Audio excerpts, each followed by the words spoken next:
Now, we're not going to attempt to catch the fairing halves today as originally planned because the team had some concerns about stress to the ships in high seas prior to launch, but we're planning to retrieve the halves once they splash down in the ocean. So again, there's lots of activity today, so let's check in with Jessie for a status update. My name is Jessie Anderson, and I'm a lead manufacturing engineer here at SpaceX. All is looking good for an on-time launch of today's exciting Starlink mission. Falcon 9 rolled out 8 minutes. Falcon 9 has been loading propellant since T-minus 35 minutes, and currently our rocket-grade kerosene, or what we call RP1, is nearly fully loaded on the first stage, and the second stage is already fully loaded. Liquid oxygen loading is currently underway on both stages at T-stage, which will occur roughly an hour after liftoff. If you watched our first satellite launch, then you may recall that the Starlink satellites are stacked flat on top of each other and then are released simultaneously during payload deploy, followed by orbit raising. Prior to orbit raise, SpaceX engineers will conduct data reviews to ensure the Starlink satellites are operating as intended. As we noted prior to the launch, we're keeping an eye on one of the satellites that may not orbit raise. If for any reason a satellite is not performing as expected, SpaceX will deorbit the spacecraft. The components of each satellite are fully demisable and are expected to quickly burn up in the Earth's atmosphere, a measure that exceeds all current safety standards. Once the health checkouts are complete, the satellites will then use their onboard ion thrusters, powered by Krypton, to propel themselves to an altitude of 350 kilometers. Now let's take a look at the weather. And it looks like we have some great weather this morning over there in Cape Canaveral. There's a very small chance of showers and some clouds with only a 20% chance of launch violation. So we will continue to monitor this all the way down to T-0 to ensure that the weather remains good for launch, but it's looking great over there. The Air Force range is prepared to support today's mission. Waters are clear of any ships and the range continues to ensure the safety of our launch. We are continuing to count down to liftoff, but if for any reason we do have to call a hold on today's launch, we have a backup opportunity tomorrow, November 12th at 9:34 a.m. Eastern Time. But at this time, all systems are go for an on-time liftoff, approximately 8 minutes from now. So for those of you who don't already know, Starlink is SpaceX's effort to bring high-speed, low-latency broadband internet to people across the globe, particularly to areas where connectivity has been unreliable, too expensive, or completely unavailable. Most satellite internet services today come from geostationary satellites, and those are single satellites that orbit the planet at about 35,000 kilometers, covering a fixed region above the Earth. Starlink is a constellation of multiple satellites that orbit the planet at about 550 kilometers and cover the entire globe. And because they're in such a low orbit, the round-trip data time between the user and the satellite, also known as latency, is much faster than with satellites that are in geostationary orbit. Additionally, each satellite performs autonomous collision avoidance maneuvers throughout its lifetime so that they don't run into each other to create space debris. This is the first constellation to have this advanced capability. In addition, each satellite is fully demisable, meaning at the end of life, the satellite's components are expected to burn up in the Earth's atmosphere. Low Earth orbit satellite constellations at this scale are incredibly difficult to build, but the performance of those initial 60 satellites that we launched back in May has been very promising. In fact, just a couple weeks ago, Elon sent a tweet using the Starlink network for the first time. We still have a ways to go from tweets to 4K cat videos, but we are on our way. Our goal is to start offering service in the northern United States and Canada as soon as next year, expanding to a global constellation after an expected 24 launches. Now, the team responsible for this enormous task is largely based in Redmond, Washington. The Redmond team, along with their counterparts across the company, there they are. Look at our team. Hi, guys. The Redmond team, along with their counterparts across the company, have implemented a number of upgrades for today's mission, including doubling the number of steerable phased array broadband beams, a 400% increase in data throughput per satellite, and the inclusion of a new Ka-band antenna system. Between the satellite upgrades, the first reflight of a fairing today, and this being the first fourth flight of a Falcon 9, there's a ton of cool stuff happening on today's mission, with liftoff just a few minutes from now. roughly 4.5 minutes from liftoff, Falcon 9 is moving into the final stages of the countdown. The first and second stages are both nearly fully loaded with 1 million pounds of kerosene fuel and liquid oxygen. First stage should finish propellant loading at T-minus 3 minutes and second stage at T-minus 2 minutes. At T-minus 60 seconds, be sure to listen in to the call out for Falcon 9 in startup. This means that the rocket's autonomous internal flight computers have taken over the launch countdown. The Starlink payloads continue to be healthy. The Falcon 9 team is tracking no issues on the rocket. Weather is still looking amazing, and the range is green for launch. So let's go listen in to the countdown.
Stage 1 launch load is closed down.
Stage 2 LOX load is closed down. Vehicles on internal power.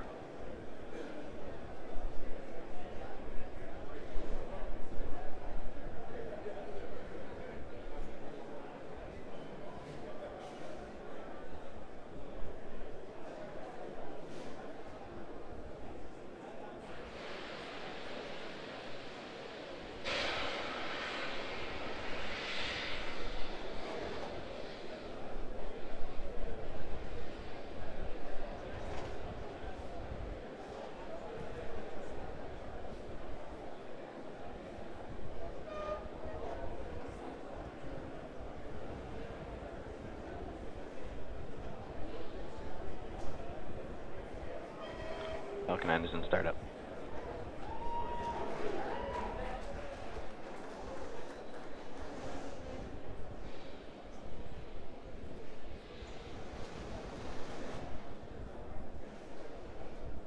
LD is go for launch.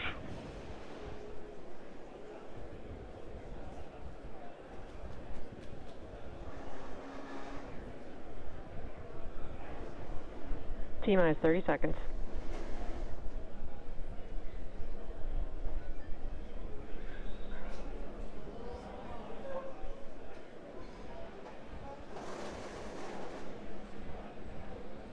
T-minus 15 seconds.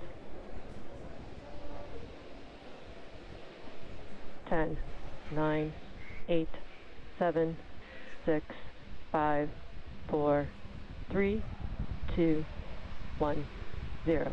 Ignition, liftoff. With gratitude to our veterans today and always, go USA.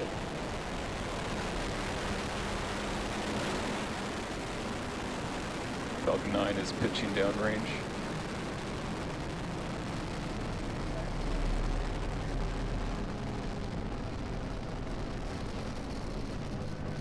Stage 1 profit is nominal.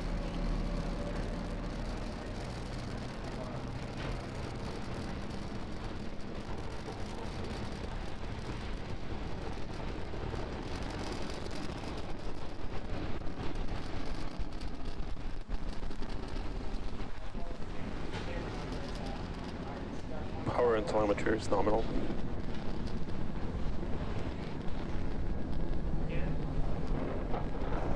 We are T plus 55 seconds into launch, and we've had a on-time liftoff and a beautiful view of the Falcon 9 vehicle making its way to orbit. We are coming up in about 10 seconds here on max Q. That is the maximum aerodynamic pressure that the vehicle will see during ascent. We should be able to hear that call out. Vehicle's experiencing maximum aerodynamic pressure. And there's that call out for max Q. Coming up next is a rapid succession of events, starting off with main engine cutoff, or what we call MECO, followed immediately by stage separation. That's the separation of the first stage from the second stage. And then seconds after will be the lighting of our second stage engine, which we call second engine startup, or SES-1. That is coming up here in about 45 seconds. MVAC engine chill. And we've got a great view this morning with some pretty clear blue skies, the Earth in the background.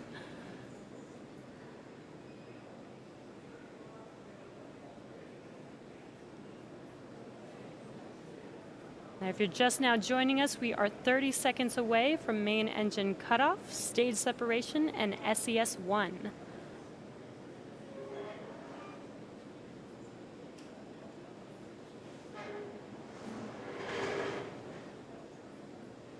What you see on your screen, you should be able to see the stages separate.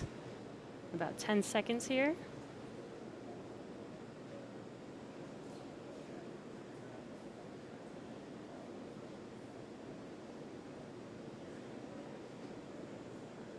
MECO. Stage separation confirmed.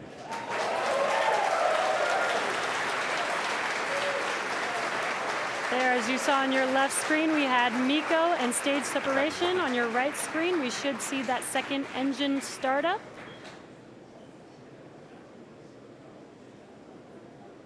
And there's that second stage engine glowing bright red.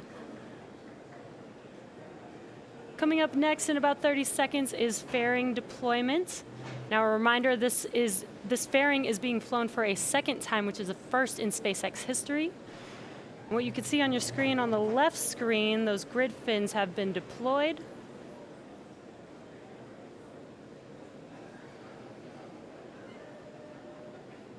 And there is our fairing deployment. This is the first reflight of our fairing, so such an exciting mission this morning already.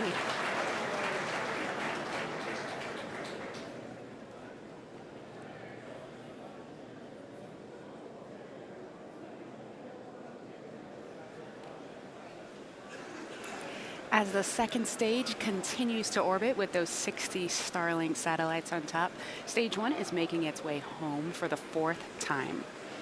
Now, stage 1 is going to execute 2 burns before hopefully it's standing there on our drone ship. The first one will be the entry burn, which occurs at about T plus 6 minutes and 23 seconds, so a little over 2 minutes from now. That's where we're going to relight 3 of those Merlin engines and slow the vehicle down such that it can safely re-enter the atmosphere. From there, the booster will coast for just under a minute and a half, and then execute what is called the landing burn. That is where we're going to reignite a single engine, that E9 engine right in the middle of the booster, slowing the vehicle down to 0 velocity, hopefully standing right there up on the drone ship. Meanwhile, stage 2 continues to fly nominally. We're hearing that MVAC-D power is nominal and continues at full power. Stage 2 pressures, the tank pressures are nominal as well. First and second stage are on a nominal trajectory.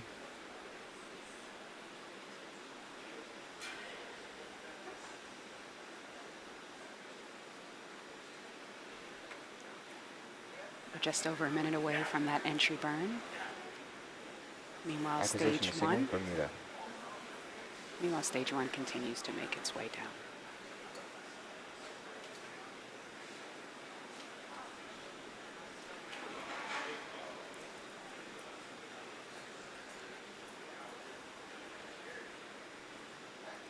That MVAC engine is powering that second stage of those satellites with 250,000 pounds of thrust.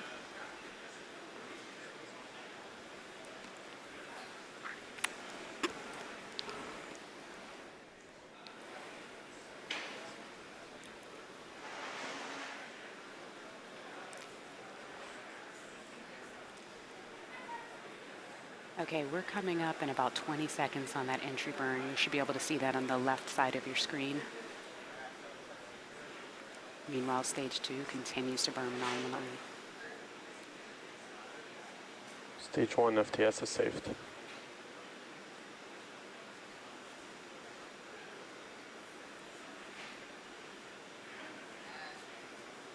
Stage 1 entry burn. And as you see, that entry burn has begun.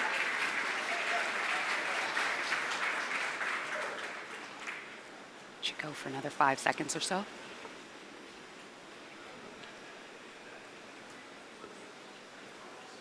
Stage 1 entry burn shutdown. And as you just heard, we had a successful shutdown of that entry burn. So for about another minute and a half, stage 1 is going to coast, making its way down to the drone ship. And at First T plus and second stage continue to follow a nominal trajectory.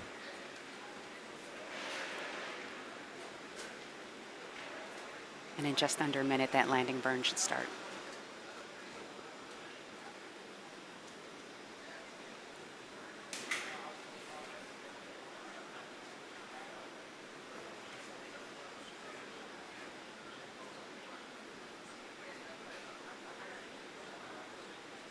Stage 1 transonic.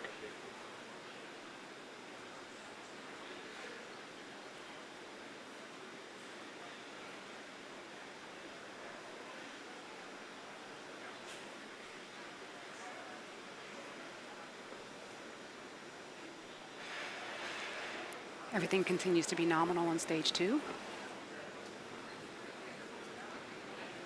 And in just under 10 seconds, that landing burn should start. Hopefully we'll get some nice on-vehicle video. Stage 1 landing burn. We don't have that video just yet, but that landing burn has started. Second stage has entered terminal guidance. Stage 1 landing leg deploy. It looks like we're not going to get video on the way down. Oh, but we have the drone ship. And wow. The Falcon has landed for the 4th time. Stage 2 Amazing. FTS is saved. These boosters are designed to be used 10 times. Let's turn it around for a 5th, guys.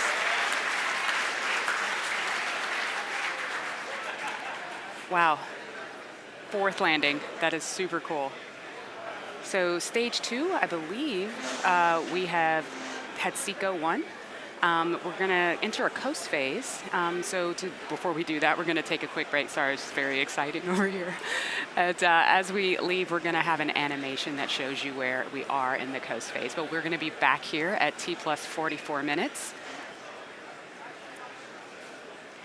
All right, we'll be back at T plus 44 minutes for a second stage relight, followed up by payload deploy.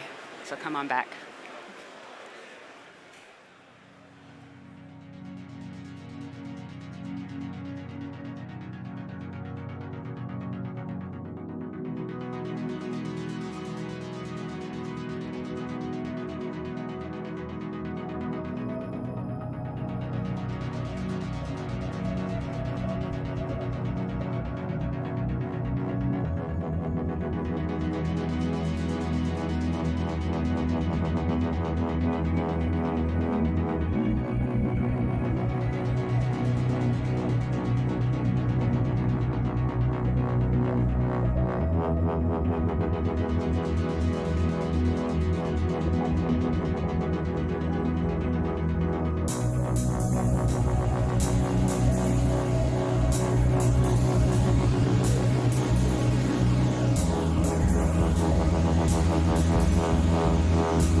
Constellation signal AFSCN Lion.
signal expected, Lion Charlie.